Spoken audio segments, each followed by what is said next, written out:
Somewhere over the East China Sea, a moment that people have been talking about for years finally happened. The world's two most advanced stealth fighters from two global superpowers actually met in the sky. Now, this wasn't a dogfight, not at all, but it was a fascinating glimpse into the future of air combat. So let's really break down this strategic matchup between China's J-20 Mighty Dragon and America's F-35 Lightning II. Here's what we're going to cover. We'll start with that historic first encounter. Then we're going to pull the lens back and see just how exclusive this whole stealth fighter club really is. After that, we'll dive deep into the core differences between the Dragon and the Lightning, and you'll see why it's not just jet versus jet, but really system versus system. And finally, we'll figure out what actually decides who wins in the air today. All right, let's kick things off with that moment. For years, right, analysts have been gaming out what would happen when these two apex predators of the sky finally saw each other. Well, in March of 2022, we got our first real taste. So for the very first time, at least that we know of publicly, American F-35s had a direct interaction with China's J-20s. Now, this wasn't a scene out of a movie. It was a professional encounter. Think of it more as a high-stakes intelligence-gathering mission for both sides, a chance to see how the other guy really operates their best stuff. The official American response was, very measured, but it was also super revealing.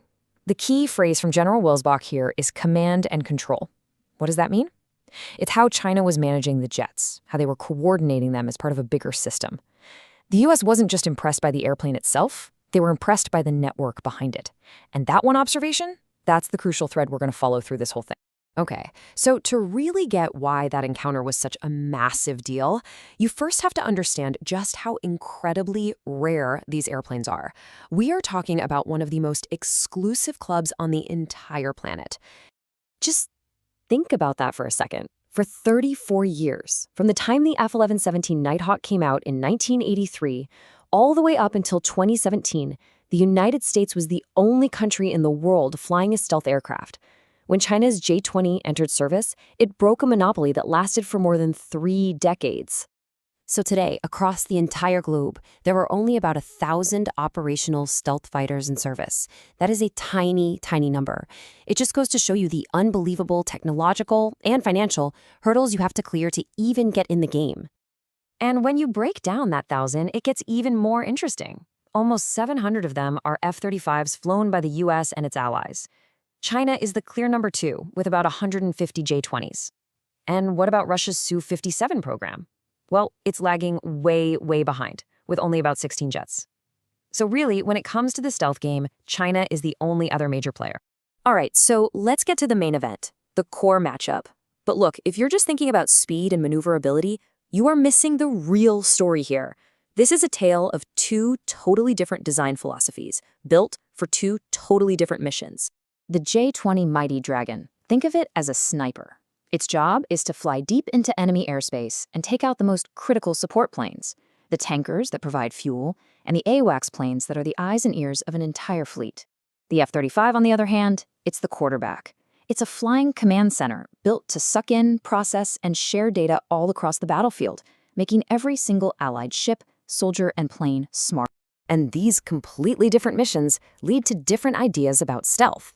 The J-20 is all about frontal stealth. It's designed to be almost invisible as it's flying straight towards a target.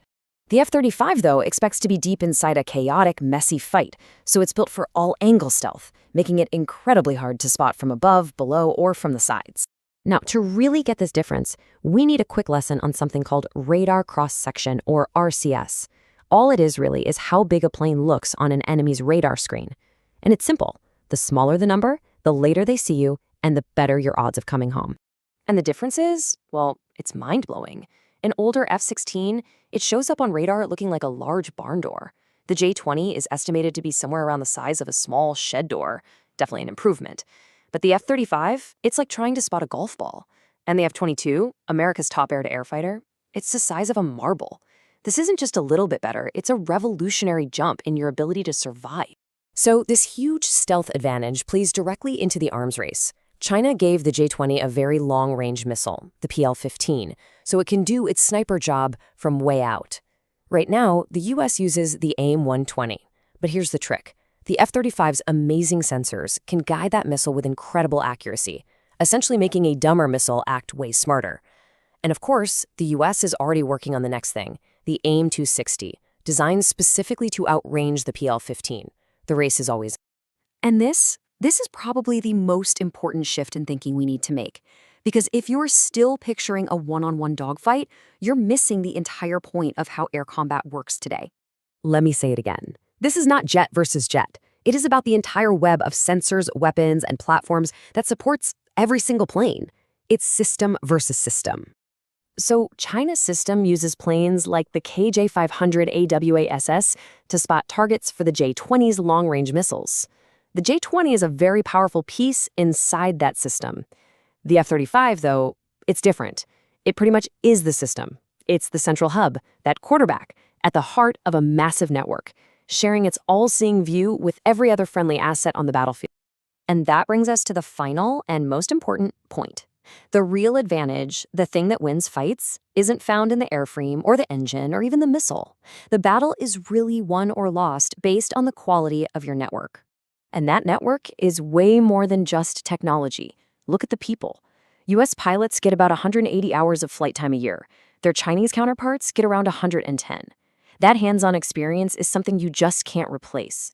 And on the tech side, American avionics, the jet's brain and nervous system, are thought to be a generation and a half ahead of the competition, a lead that's protected by a massive advantage in making advanced computer chips. So, if you take one thing away from all of this, let it be this.